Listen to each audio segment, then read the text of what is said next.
Olá, está no ar o TV Câmara Entrevista. No programa de hoje vamos abordar o trabalho infantil.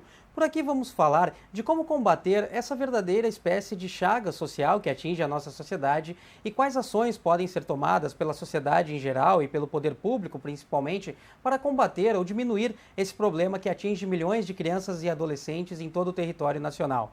Para falar justamente sobre esse assunto, recebemos hoje aqui nos estúdios da TV Câmara a Thaís Fidelis, ela que é procuradora do Ministério Público do Trabalho. Então, Thaís, seja muito bem-vinda ao TV Câmara Entrevista. Obrigada pela oportunidade de conversar com a sociedade sobre esse problema tão importante, né, que a gente tem para combater.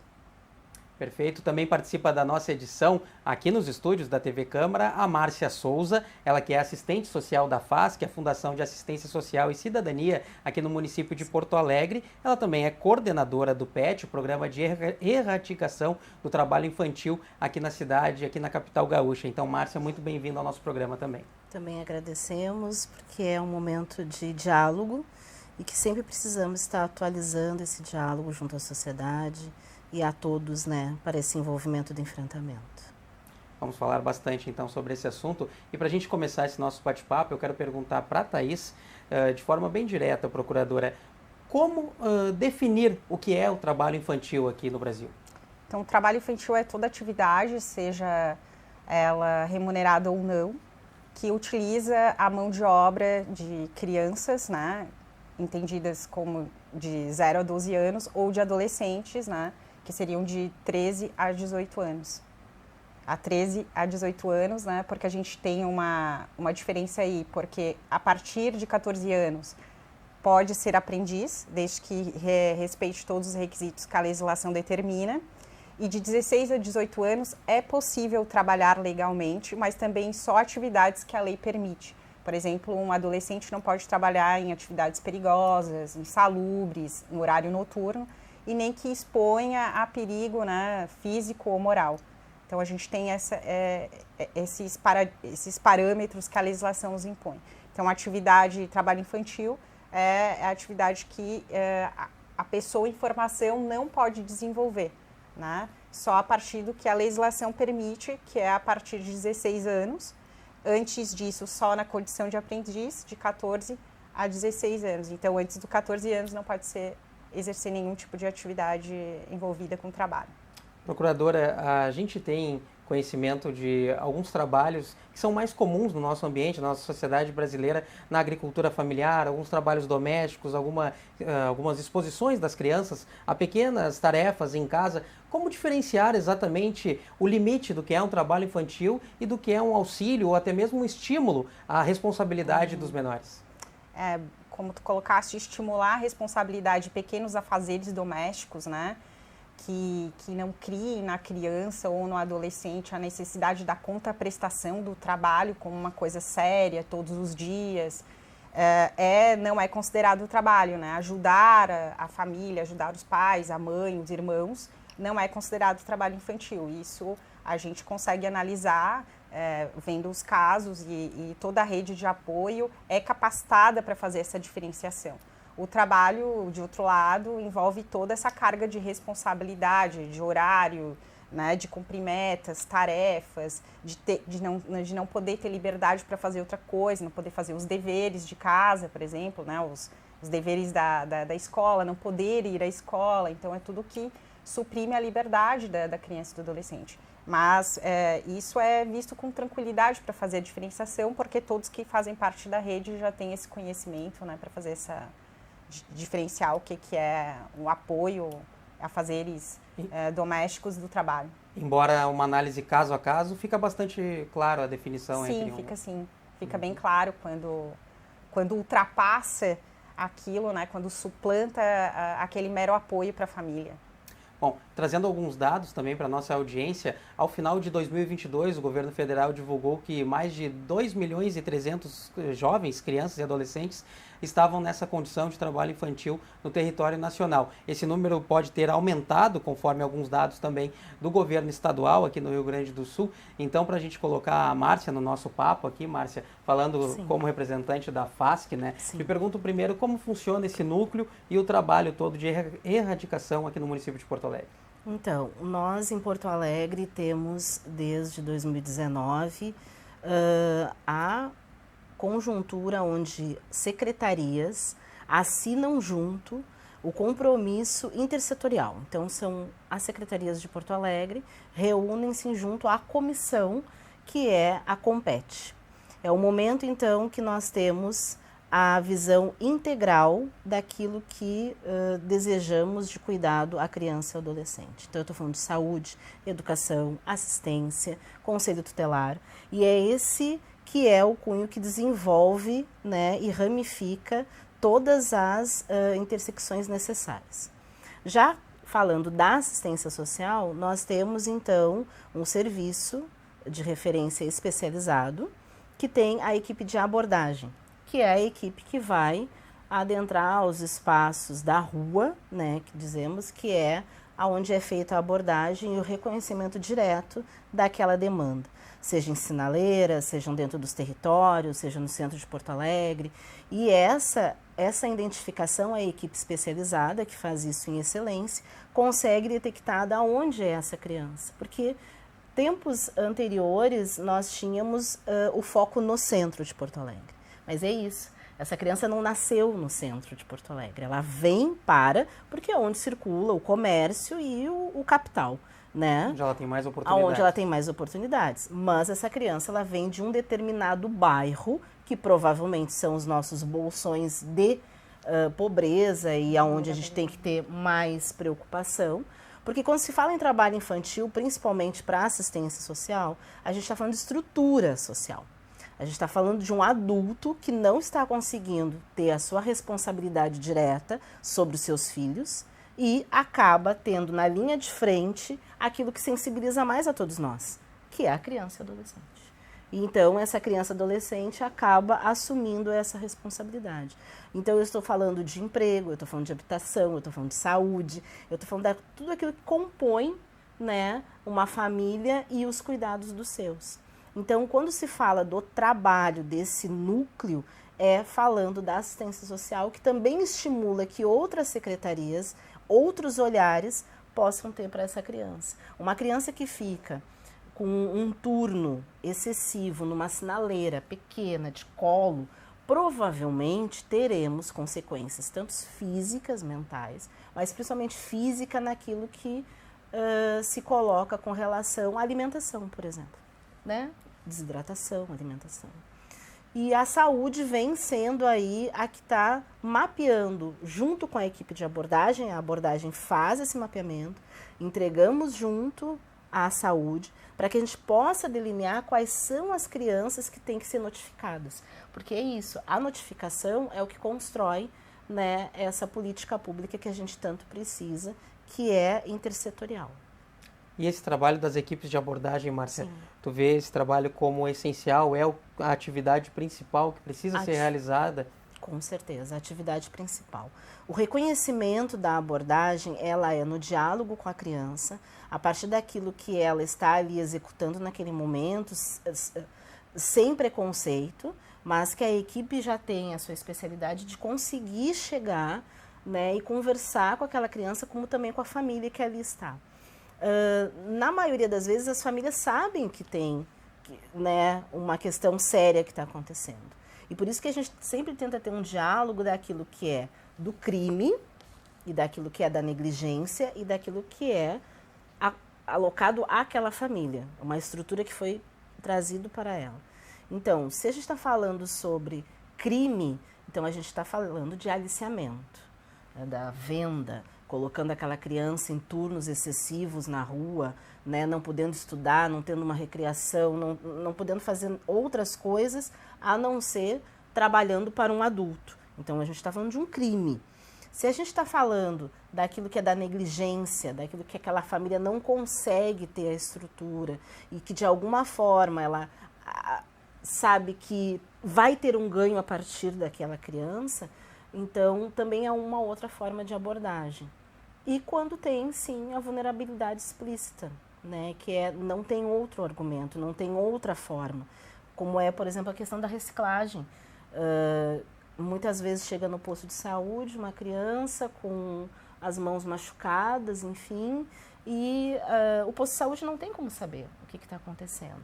Mas a abordagem, cruzando os nomes com a saúde, identifica que sim, aquele corte nas mãos ou aquela ferida em aberto era porque estava fazendo reciclagem, sem nenhum cuidado, num galpão, né, de reciclagem ilegal, né, ou numa lixeira.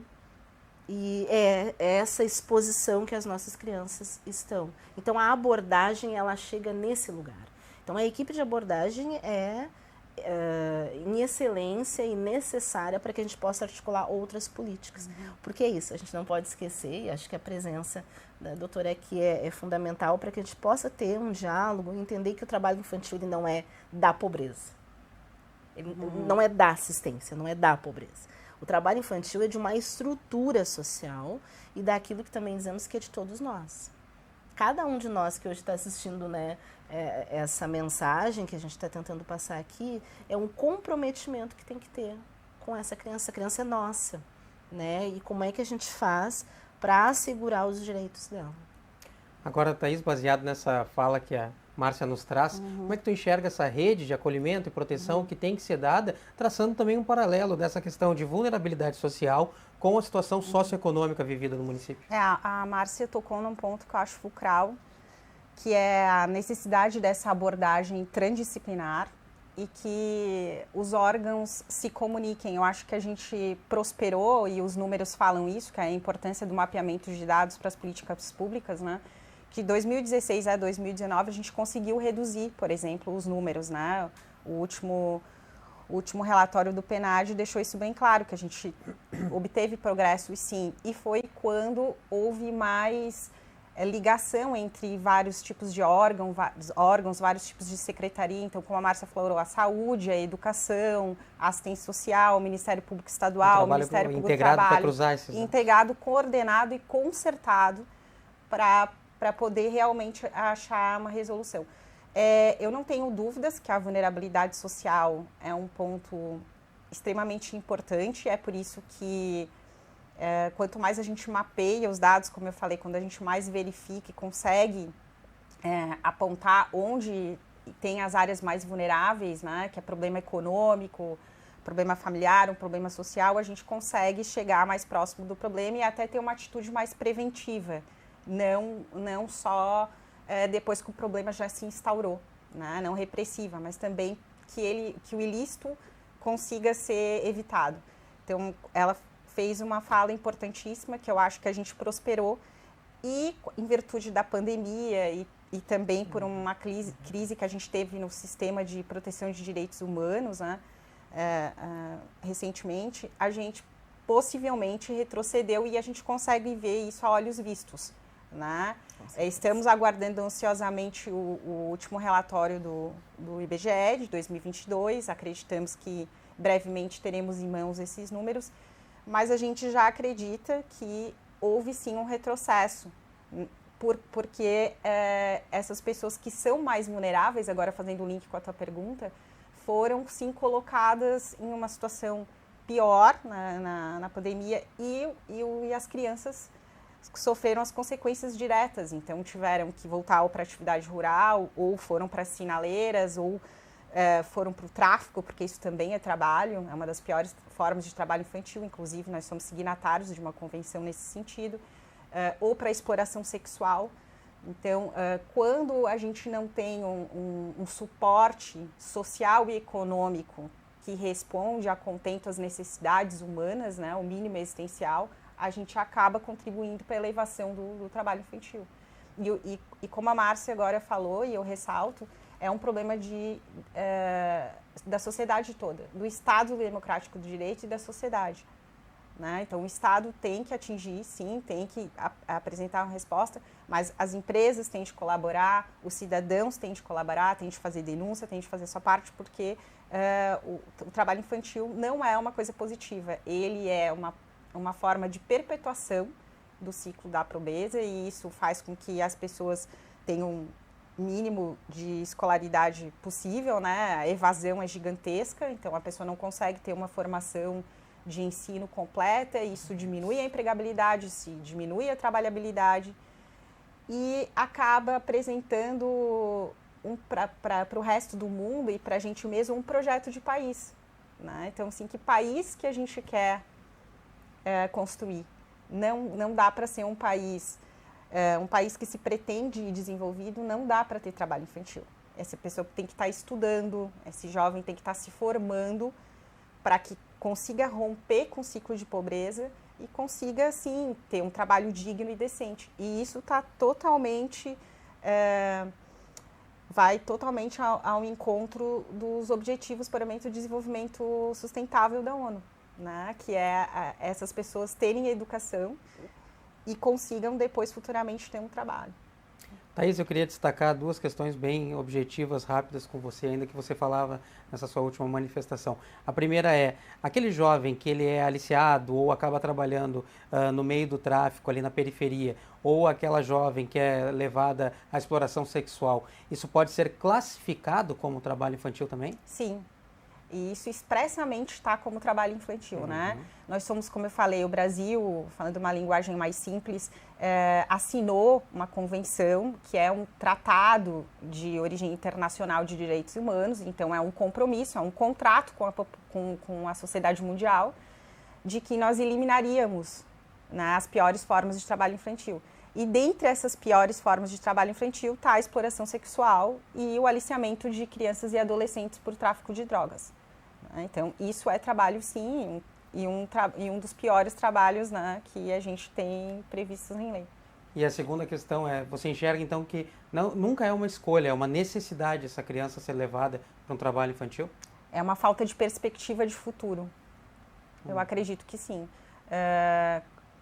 Quando todo o meio que você está inserido, né, com violência, sem alimentação, sem moradia adequada, sem creche, sem colégio, sem uma expectativa sem um prognóstico positivo de vida, né? Então, por isso que o trabalho infantil é uma coisa séria e é um problema complexo, transdisciplinar e que deve envolver muitas pessoas. E todos aqueles que conseguem elevados índices de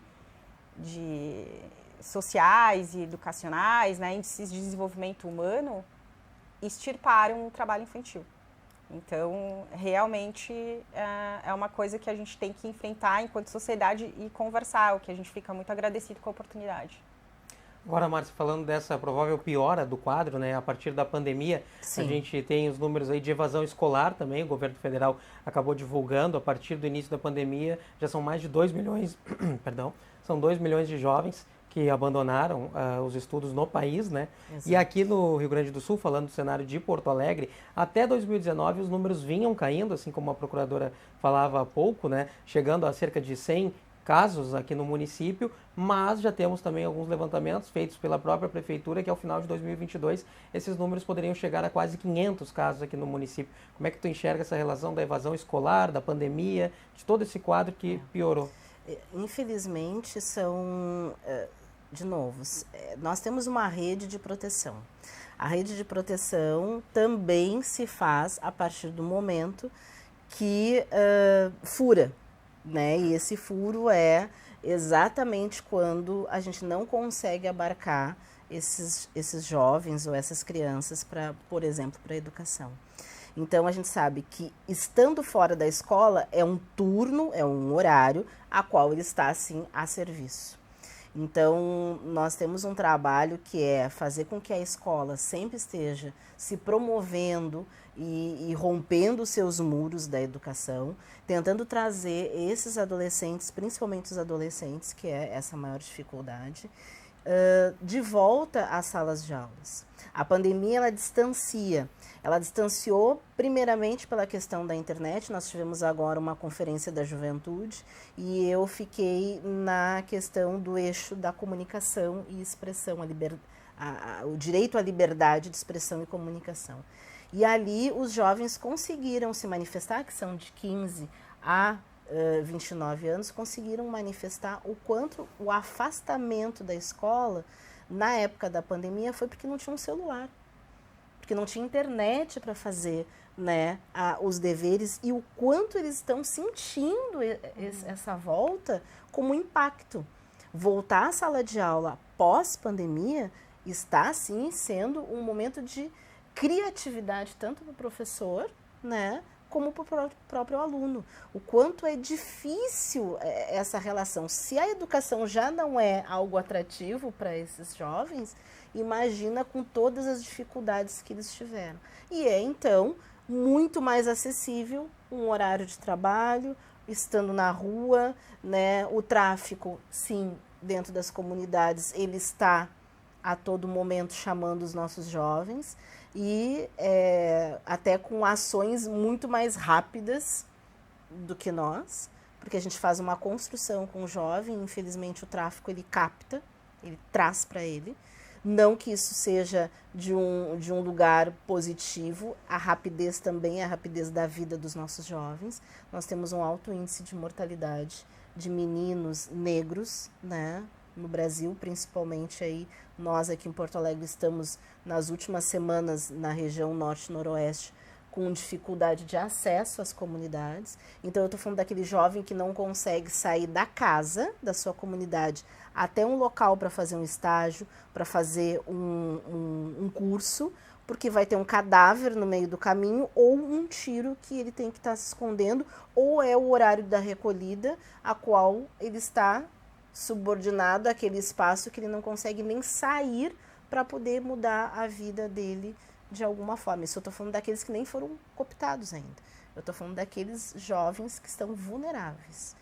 E quando a gente fala da exploração sexual, é isso. Nós somos também Porto Alegre é um local de turismo. E por isso que nós temos que cuidar muito essa questão, né? Quando nós temos polos de turismo e quanto a gente precisa estar sempre se reciclando e protegendo as nossas crianças nesses momentos de cultura, de eventos, que são eventos que podem acontecer essa exploração sexual. E, Márcia, mudando um pouco o nosso foco aqui agora, quando a abordagem da FASC chega nessas famílias, nessas Sim. crianças, qual é o tipo de orientação que é passado? Já perguntando também se existe algum tipo de encaminhamento para elas e, além, existe alguma punição já dada no primeiro momento, numa abordagem? A ideia é isso, que a gente não construa através da punição. Então, por isso que eu sempre digo, a gente precisa ter muito claro do que é a negligência ou a escassez dessa estrutura ou daquilo que é um crime de fato. Na grande maioria das famílias que nós começamos a atender, já inicia-se ali um mapeamento do quais são as situações, o que essa família tem de histórico e o que requer para ela ter uma mudança.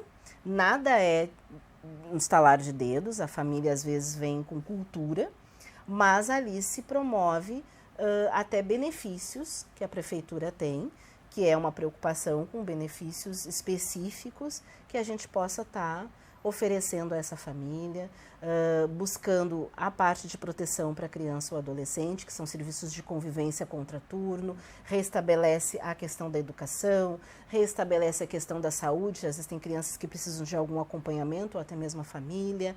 Já se inicia também a possibilidade de, quem sabe, rever a questão do emprego também, né?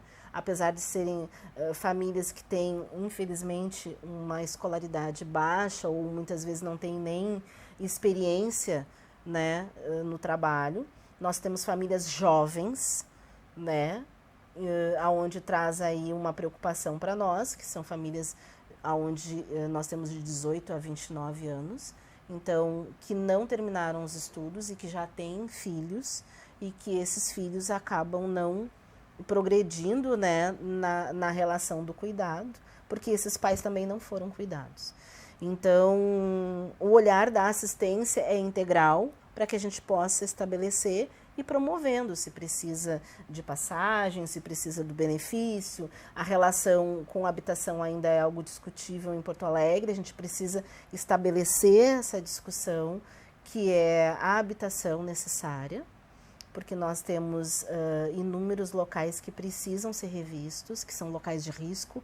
Eu acho que nós vimos agora nas calamidades o quanto aconteceu, né, de espaços que não eram adequados para essas famílias e que infelizmente estamos aí com questões climáticas sérias e que são hoje chamados de refugiados climáticos, que são, né, os migrantes que saem de um local para outro, e isso já faz com que eles percam o vínculo de emprego, vínculo de acompanhamento.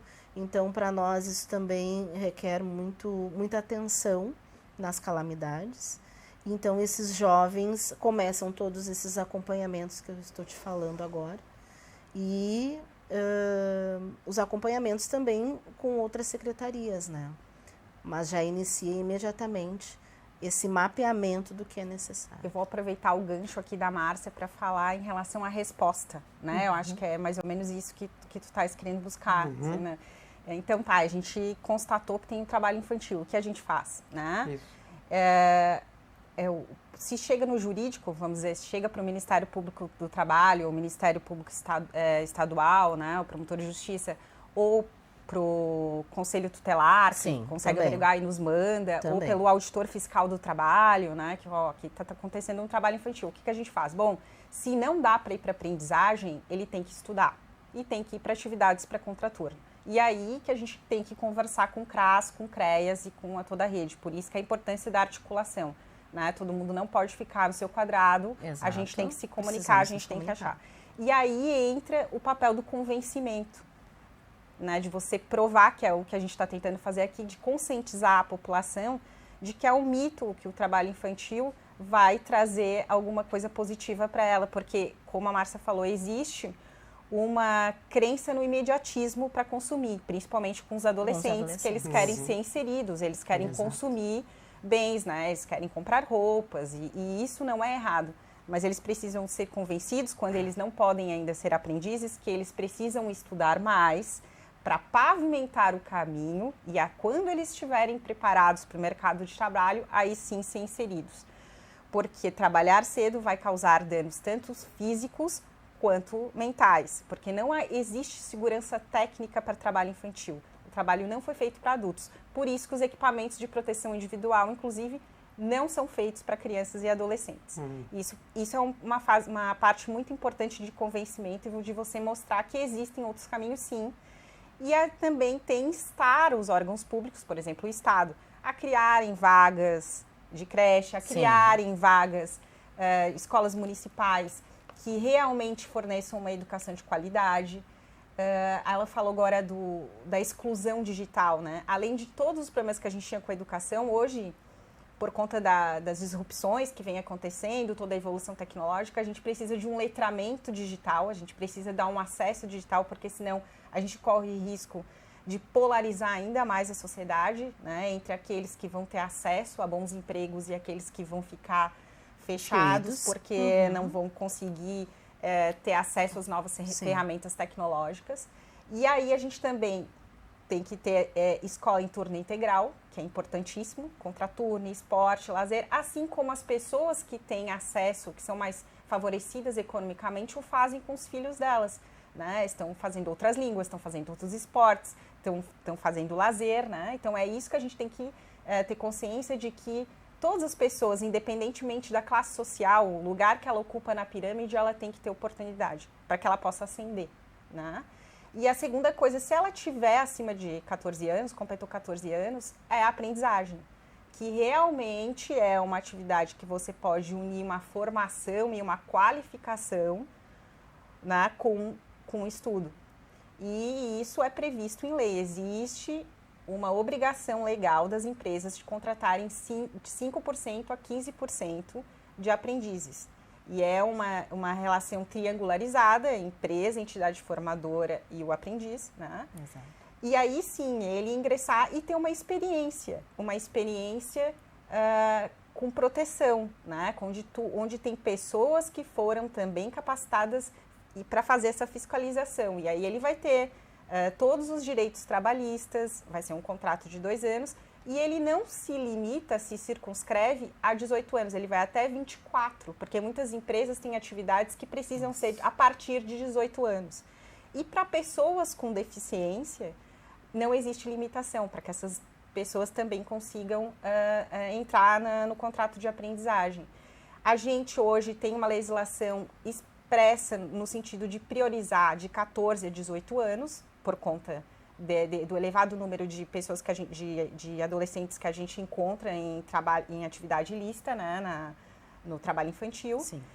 E os que estão em situação de vulnerabilidade social, né, que a gente chama de cota social, né, que é egressos das medidas socioeducativas, porque quem está no crime, como tu falaste, gente que está no tráfico, né, ou que estava sendo aliciado, de ter uma oportunidade por meio da aprendizagem, assim, eu posso ser inserido de forma correta nessa sociedade. Essa é uma resposta, né, e a aprendizagem.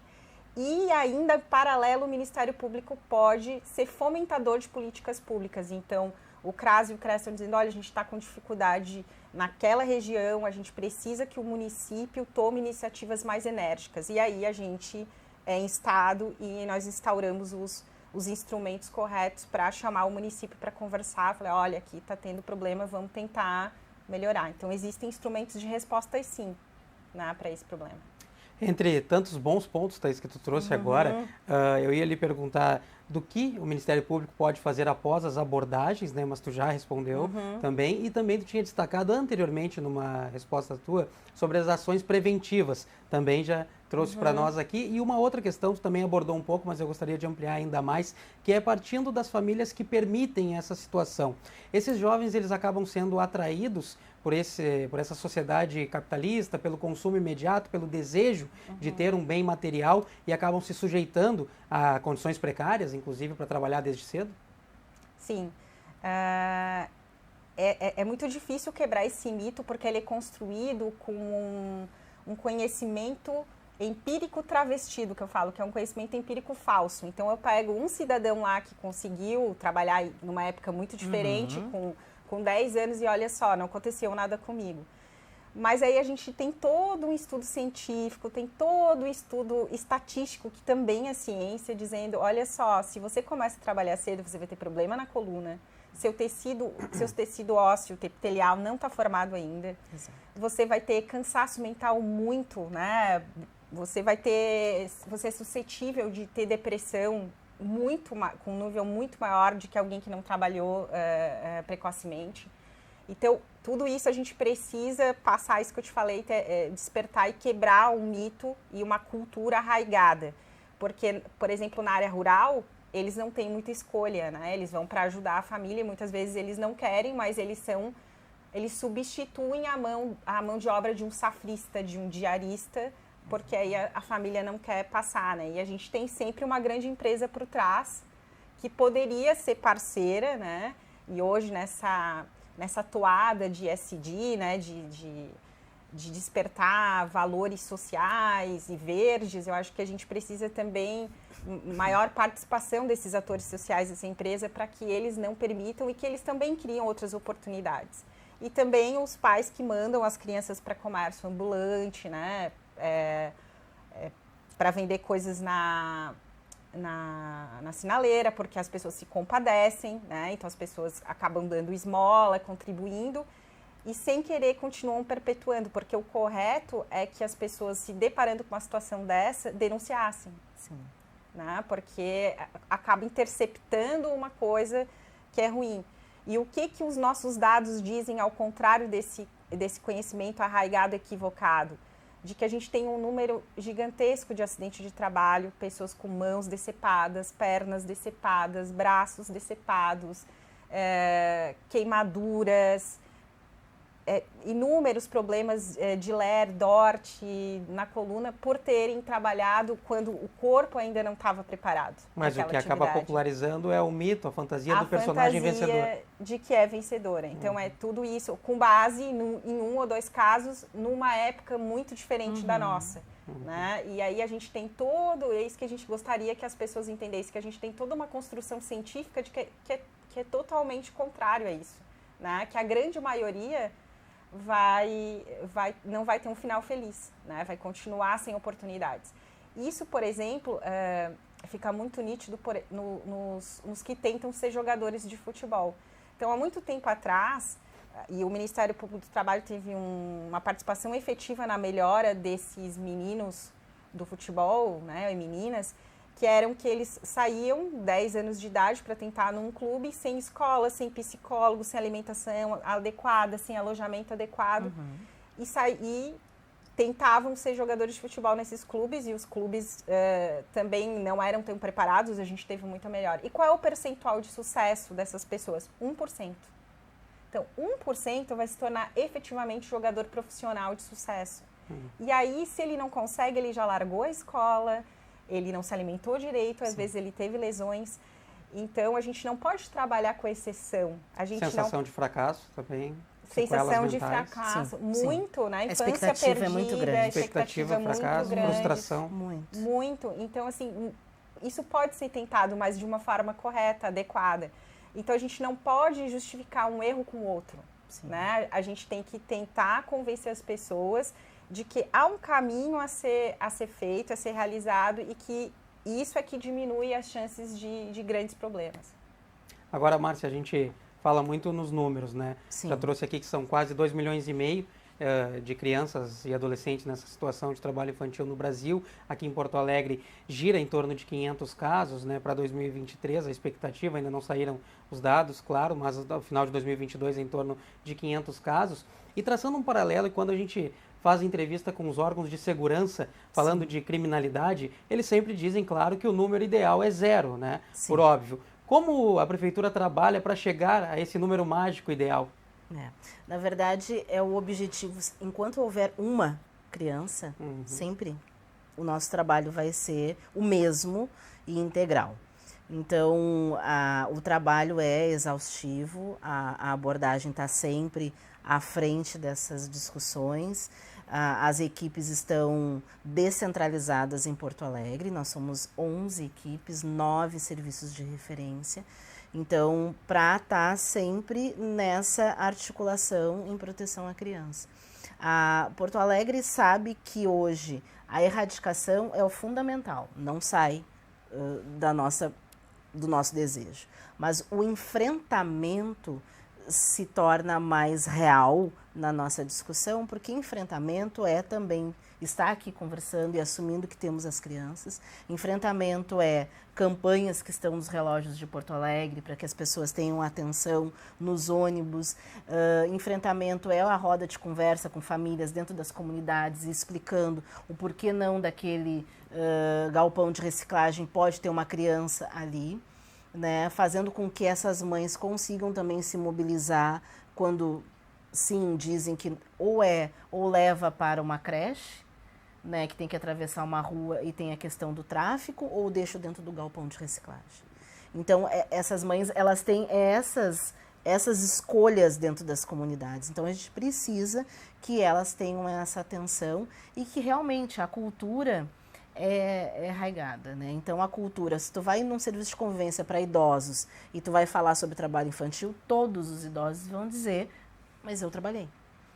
Então, por isso, da importância que a gente tem do dia a dia, do atendimento. E, claro, que se a família continua desprotegendo, nós temos outros mecanismos de proteção, que é junto ao Conselho Tutelar e ao Judiciário, que, infelizmente, é algo que a gente tenta não colocar, que, infelizmente, é o rompimento dos vínculos familiares, que aí é uma proteção de Estado para aquela criança, que é o acolhimento institucional, e que a gente tenta evitar isso ao máximo, porque a gente quer que essa família possa ter a garantia dos cuidados dos seus filhos, enfim. Agora, Thaís, a gente já falou aqui de muitos agentes participativos nesse processo todo de erradicação do trabalho infantil, não só em Porto Alegre, mas em todo o país. A gente tem o Ministério Público do Trabalho, a gente falou Conselho Tutelar, a própria FASC, os órgãos municipais, enfim. Tu enxerga que falta maior participação de alguém nesse processo todo, da sociedade em geral, denunciando os casos também, ou também é uma questão mais envolvida com um processo de conscientização a longo prazo? Eu acho que as duas coisas. Eu acho que ainda é uma luta, né, de criação de uma nova cultura, mas eu tenho esperanças, eu tenho pensamentos positivos de que a gente vai conseguir, sim. E também nós temos poucos auditores fiscais do trabalho. A gente tem uma defasagem enorme, né? Estamos pleiteando, sim, que a gente precisa fiscais, porque a gente precisa, o Ministério Público precisa que essas informações cheguem até nós. Então, são poucos para um problema que é capilarizado, pulverizado, escondido, né? A gente tem, por exemplo, o trabalho doméstico, né? Que é um trabalho que é mais difícil de ter acesso, né? Por conta do lar, a própria exploração sexual, o próprio tráfico. Então, a gente, claro, precisa de mais membros e mais atores envolvidos. E a gente precisa que as empresas também cumpram a cota. A gente tem, sim, várias empresas que ainda não chegaram no número que teria de fazer de acordo com a lei, né? E ainda discutem muitas coisas. E eu acho que é importante conscientizar que, além de ser uma obrigação legal, é uma obrigação social, né? É uma função social que a empresa tem de promover a aprendizagem. A gente tem histórias muito bonitas de pessoas que conseguiram construir uma carreira por meio da aprendizagem, assim, por conta das ações que a gente tomou em relação a elas, mas a gente tem ainda uns 40% da cota, ainda do número da cota a ser cumprido. Então, tem muito descumprimento ainda. Então, nesse aspecto, a gente precisa também das empresas. 40% dos empregadores. 40% das cotas. Se a gente pegar todas as ocupações que servem de base para esse percentual incidir, a gente tem 60% da cota sendo cumprida, se considerar 5%, se considerar 15%, não. Então, 40% das cotas ainda de aprendizagens espalhadas pelo território brasileiro ainda não foram cumpridas. Então, é uma política pública que está prevista em lei, uma ação afirmativa muito interessante, muito promissora para construir um futuro melhor para as pessoas, né, para os jovens e para o país. E falando sobre a questão legal das empresas que ainda não contribuem melhor com essa função social e a função legal, principalmente, o Ministério Público atua junto a elas, com sanções, algo do tipo? Primeiro a gente atua na esfera administrativa, né, instaurando o inquérito, chamando a empresa para conversar, e aí a empresa pode, ao longo desse procedimento, comprovar que chegou ao número ideal, ou se comprometer por meio de um termo de ajustamento de conduta, né, que a gente chama de TAC, que é um título executivo. Então, ela se compromete perante a sociedade mediante assinatura junto ao Ministério Público, né? E caso esses dois instrumentos não tenham sucesso, a gente pode ingressar com uma ação civil pública, com ação judicial, para que aí sim tenha uma resposta do Poder Judiciário impondo à empresa o cumprimento da cota. A gente nota pelas falas da Thaís e da Márcia que tanto o Ministério Público quanto a Prefeitura, junto à FASC, as ações são tomadas de forma mais educativa, de conscientização, preventivas e não só com punições para, às vezes, uma família que está inserida num contexto social que envolve uma rede que leva essas crianças a esse tipo de exposição ao trabalho infantil. Bom, agora, Márcia, a Thaís também falava sobre ter mais braços para conseguir, para os agentes participativos desse processo conseguirem atuar de uma melhor maneira. Me pergunto sobre essas 11 a Secretaria... Sim, são 11 equipes de abordagem. 11 equipes descentralizadas aqui no município de Porto Alegre. Elas são suficientes para chegar nas comunidades aqui, principalmente nas mais periféricas de Porto Alegre, que acabam sofrendo mais também com a violência e com todas as mazelas da sociedade? Então, nós estamos no momento hoje em Porto Alegre revendo todos os nossos projetos, seja ele do serviço de convivência até o da própria abordagem. E também revendo se há necessidade da ampliação dessas equipes. Sabe-se que hoje uma das preocupações que estamos tendo, que está sendo o enfrentamento mais arraigado, que é a questão do noturno.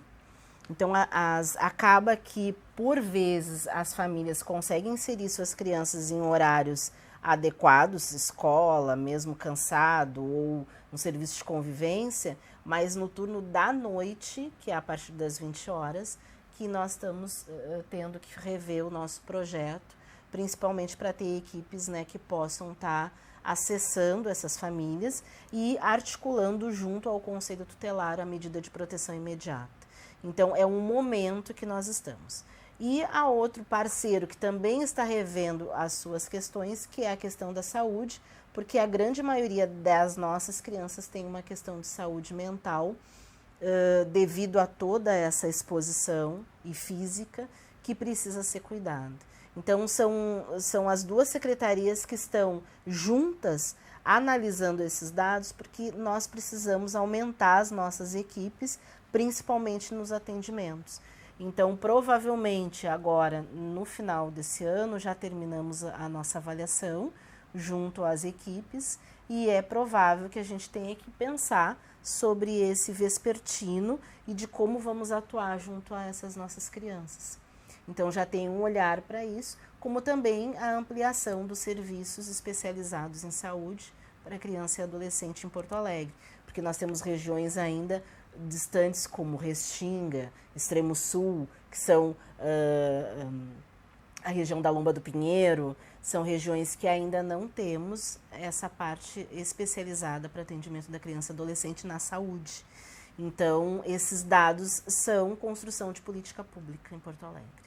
Mas que hoje nós temos uma escuta, eu acho que isso é fundamental, né? É fundamental que a gente possa construir a demanda e que nos escutem quanto à relação de tomada de decisão. E aí a gente está falando de poder público. Bom, a gente vai encaminhar agora a finalização do nosso programa. Eu vou pedir para a Márcia qual é o canal de comunicação com a FASC e o que pode ser buscado junto à Fundação de Assistência Social do município, cidadania do município, para ter questões de orientação, enfim, saber como proceder se ver uma família, uma criança numa situação de trabalho infantil. Nós tentamos sempre deixar o nosso telefone, que é 156, que é um mecanismo direto com a comunidade e fazendo com que a gente possa, né, de alguma forma, que a população, ao ligar, também receba a orientação e informação de como deve proceder. Na ligação mesmo, já se faz um processo educativo e ali se constrói, né, alguns mecanismos até de saber o melhor horário da abordagem. A comunidade consegue dizer se aquilo é sequencial, se é todos os dias ou é às vezes, como é que as crianças estão sozinhas ou acompanhadas. Então, a gente pede também a atenção na hora da solicitação, para que tenha isso, a criança, como ela estava vestida, qual foi o horário, se tem passado mais nos finais de semana ou à noite, para que a gente possa montar junto às nossas equipes o melhor horário da abordagem. E também junto ao Conselho Tutelar, mas o nosso telefone é 156. Esse é o mecanismo que nós temos. Canal de comunicação da Prefeitura para chegar até a FASC. Com certeza. Agora, Thaís, também para encerrar, eu queria saber de ti também, além do Disque Denúncia, um canal de comunicação do Ministério Público do Trabalho, se tu tem, então, esperança de um futuro breve bastante promissor nessa questão do trabalho infantil, que se possa diminuir, mitigar os efeitos aí, as consequências do trabalho infantil no Brasil. Eu acho que sim, eu acho que é uma construção coletiva, né, de consciência, de conhecimento. Eu ainda tenho esperança no conhecimento, que quantas pessoas ficam sabendo realmente do problema que elas têm oportunidade de mudar. Tenho esperança nesse diálogo, nessa aproximação das redes e de que as respostas vão ser dadas a contento. E eu acho que a gente tem sim um cenário promissor pela frente. E além do canal da denúncia, se eu puder auxiliar, a gente tem o Disque 100, que é uma ligação gratuita e pode ser feita de forma sigilosa e anônima, e o site do Ministério Público do Trabalho, que tem um canal de serviços e que também pode ser feito um formulário, lá tem um passo a passo e também pode ser feito de forma sigilosa. E se a pessoa quiser, ela também pode se deslocar até lá, é na Avenida Senador Tarso Dutra, 615, 7º andar, no edifício Trend. Lá está o Ministério Público do Trabalho, também vão ter servidores para atender. E a gente tem o telefone, né? O telefone que eu passei para a redação. Eu não sei se tu ficaste com o telefone do MP. Está na tela. Está na tela. 3252-1500. Isso, esse mesmo. Denúncia para o Ministério Público do Trabalho, então, é o 3252-1500, para quem verificar aí alguma situação de trabalho infantil aqui em Porto Alegre. Bom, a gente termina esse programa que trouxe assuntos diversos, sempre permeando, claro, o trabalho infantil no Brasil e principalmente aqui no município de Porto Alegre, com alguns dados importantes, colocações sobre as causas, consequências, os efeitos do trabalho infantil na vida dos jovens brasileiros aqui na cidade de Porto Alegre, principalmente. E quem participou conosco, que a gente agradece imensamente pela participação, é a Thaís Fidelis, procuradora do Ministério Público do Trabalho. Então, muito obrigado, Thaís. Obrigada também. Agradecemos a Márcia Souza, ela que é assistente social da FASC, a Fundação de Assistência Social e Cidadania no município de Porto Alegre, coordenadora do PET, o Programa de Erradicação do Trabalho Infantil aqui na capital gaúcha. Obrigado, Márcia, pela participação. O nosso TV Câmara Entrevista de hoje fica por aqui e para acompanhar mais detalhes da nossa programação, fique de olho nas nossas redes sociais. Acesse também o site da Câmara de Vereadores de Porto Alegre para você ficar por dentro de toda a nossa programação e acompanhar também o que vai ser colocado em pauta, em debate aqui nos nossos programas na TV Câmara. Muito obrigado pela sua audiência, muito obrigado pela sua companhia e até a próxima edição.